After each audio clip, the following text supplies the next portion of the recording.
Welcome back, ladies and gentlemen, for another edition of One Hero, One Burning Question. I'm absolutely delighted today to bring you Abbie Badcock-Broe from National Grid. Thank you very much for joining us today, Abbie. Now, Abbie, you're joining us on panel 2 at Energy Landscape UK in October. But today, you're here to answer one burning question for our audience. Now, Abbie, your question today is, with the Clean Power 2030 action plan setting a target for clean sources to produce at least 95% of Great Britain's electricity generation by 2030, what is National Grid doing to modernise the grid and facilitate this transition? Can you take us away on that one, please? Certainly, Andy, and thank you very much for the opportunity to have a slight precursor ahead of the session later on this year. So as far as modernising the grid is concerned, that really is the bread and butter of entirely exactly what National Grid does, as far as we are a grid business here in the UK.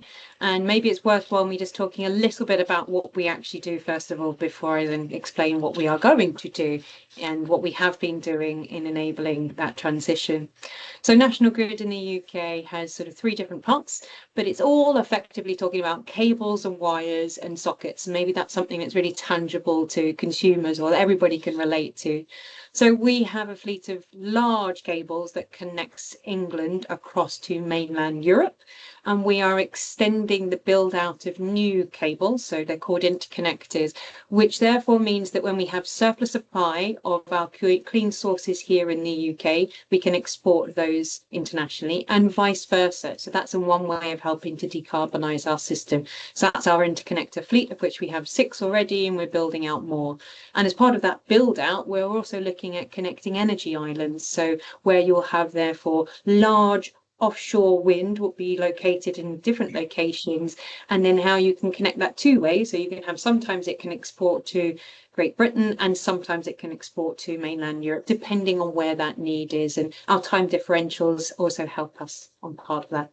The next part of our business is our transmission business. And our transmission business is that we are the transmission operator here in England and Wales. And that's therefore the really large cables, sort of the high voltage ones, the pylons and what have you, that transport electricity across our entire nation. And we then have a couple of other transmission operators over in Scotland that we interact with. And it's then how are we building out further network to be able to do that. And then the other part is our distribution business. So we have electricity distribution company which is based in the southwest of England, also the Midlands, and then half of Wales. And it's then those are sort of distribution networks which are sort of more localized wires and effectively sockets, sort of substations or sort of converters, which then connect closer to consumers. So that's really what we do as sort of our core business. But let me talk about that modernisation piece, because that's probably most relevant to our audience. And it's really thinking about this is a means of upgrading the system. So I'll also do a little bit of a history lesson, because we started dabbling in the world of electricity back in the 1880s. As we were leading the Industrial Revolution, and that was when we started to then think about what might that look like in a more sustainable way. Back in 1935, we then really started to think about it more from a sort of a transmission perspective. But it was in the 1950s that Great Britain really heavily invested on what was labelled then the superhighway or the supergrid, to then connect sort of our fuel sources or our electricity generated sources to consumers. And people will probably remember that we used to generate a lot of electricity from coal and then latterly from gas. As we move into a more decarbonised future, but also looking at a more sustainable future, it's then how do we not just look at things which are moving away from heavy pollutant points, but also have things which are sustainable and more homegrown. So that's from sort of the solar and wind that we have access to, and also then how do we make sure that we can use that at the point we want to use it, rather than just at the point of when we have access to it. So how do you make sure you have greater batteries that can then sort of store up things at the point of generation to the point of consumption?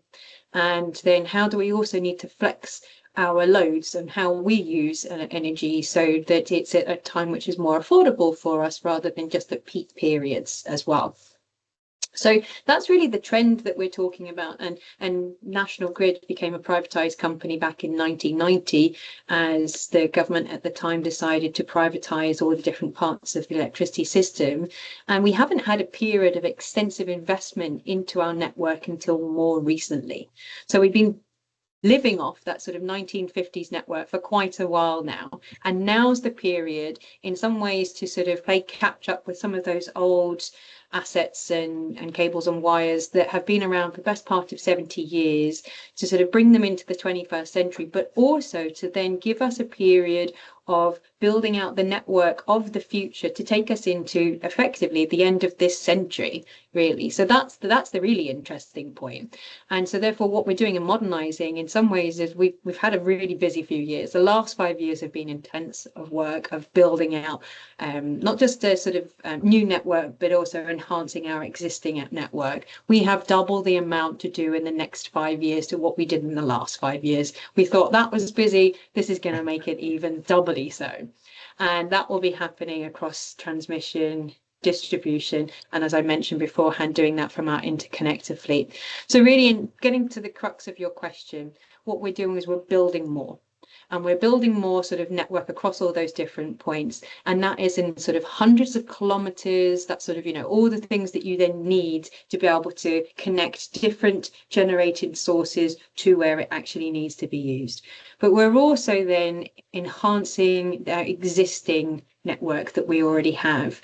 And part of that is about investing in innovation, so that we can make it smarter, so we can make it at the point where we can flex it, where we can do things like dynamic line rating, so that we can do real-time monitoring of the network that we have to see when could we put more energy through and electricity through the network that we already have. So there can be a smarter use of existing infrastructure for us rather than needing to just build new, because building new obviously has time delays and various other bits to it. And really the way for us to do this is to drive that innovation space as well, sort of investing in things like new superconductors, or just making things a little bit more smarter and a bit more predictive, so that we can have that network of the system.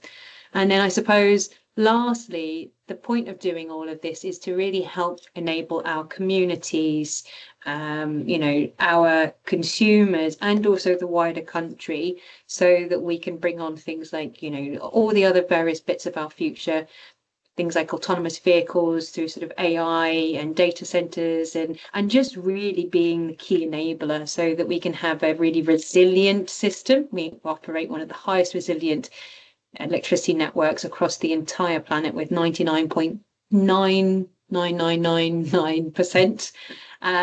So it's that sort of resilience, is making sure it's really secure, so we are open to less price shocks internationally, and that we can enable that decarbonised and cleaner future. Abbie, that was absolutely wonderful. I think that was brilliant. Not just a history lesson, but I think history in the making there as we really ramp the grid up. So thank you very much for your answer there to our One Hero, One Burning Question interview series. Absolutely brilliant. You have been our hero today, and you're also going to be our hero in October. So I'm going to be really looking forward to hearing you speak more about this then. So thank you very much for your time today, Abbie. Thanks very much, Andy.